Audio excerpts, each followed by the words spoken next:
আইনশৃঙ্খলা পরিস্থিতি স্বাভাবিক রাখতে প্রাথমিকভাবে ৪২৬ নিরাপত্তা কর্মীর নাম চূড়ান্ত করে শিগগিরই মাঠে নামছে পুলিশের অক্সিলারি ফোর্স।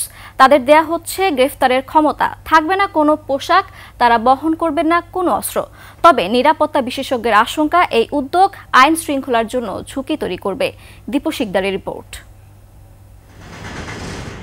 ঢাকা মহানগরের ৫০ থানার পাড়া মহল্লায় বাসাবাড়ির নিরাপত্তায় নিয়োজিত আছেন ব্যক্তিগত বা প্রতিষ্ঠান থেকে সরবরাহ করা নিরাপত্তা কর্মীরা।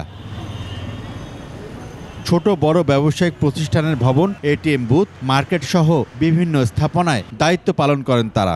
এদের মধ্যে প্রাথমিকভাবে ৪২৬ জনকে গ্রেফতারি ক্ষমতা দিয়ে মাঠে নামাচ্ছে ডিএমপি।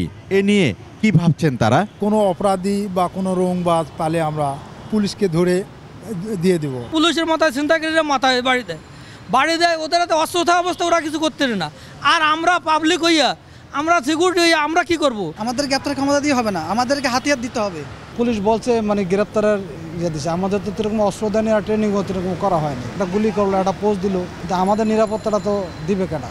ডিএমপি বলছে গ্রেফতারের ক্ষমতা নিয়ে পুলিশের সহযোগী হিসেবে কাজ করবেন তারা। থাকবে না কোনো অস্ত্র বা আলাদা পোশাক, তাদের জন্য নিশ্চিত করা হবে আইনি রক্ষা কবচ। পুলিশের যে দায়িত্বগুলো সেগুলো করতে পারবেন, পুলিশের মতো ক্ষমতা থাকবে এবং সাথে সাথে পুলিশকে তাদের কাজের জন্য যেরকম জবাবদিহি করতে হয় সেরকম জবাবদিহিতাও করতে হবে। তারা কোনো রকম আলাদা পোশাক বা অস্ত্র ব্যবহার করবেন না, তাদের হাতে একটা আর্মব্যান্ড থাকবে। পুলিশের সহযোগী ফোর্সের নিয়োগ পাওয়াদের কেউ নিজ ইচ্ছায় কোনো তল্লাশি করতে পারবেন না, তাদের দেয়া হয়নি মামলা তদন্তের ক্ষমতা। তারা স্বতন্ত্রভাবে কোথাও তল্লাশি চালানো বা কোনো মামলা তদন্ত করা এরকম কোনো কার্যক্রমের সাথে সম্পৃক্ত থাকবে না। ফুড পেট্রোলের মতো আমরা যে কাজগুলো করে থাকি, তারা এলাকায় যারা অন্যান্য নিরাপত্তা রক্ষীরা রয়েছে তাদেরকে দিক নির্দেশনা দেবে এবং এলাকার অপরাধ এবং অপরাধী সম্পর্কে পুলিশের কাছে তথ্য প্রদান করবে।